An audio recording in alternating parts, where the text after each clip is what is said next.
Pakistani army chief Asim मुनीर چې د امریکای صدر ډونالد ټرمپ سره کم ملاقات کړی دی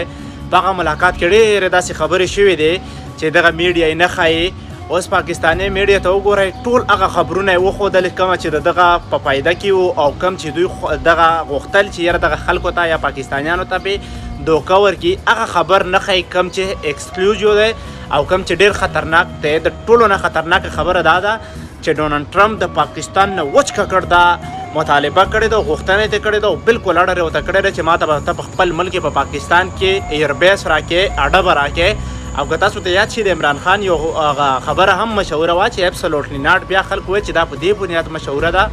چې دو عمران خان امریکایي حکامو ته بالکل انکار کړی چې زه تاسو له اډه نشم درکولی. نو دا خبر په سی ان ان باندې بالکل موجود دی. سی ان ان انټرنیشنل میډیا دا هغوی ورکړی دی چې امریکایي صدر ډونالد ټرمپ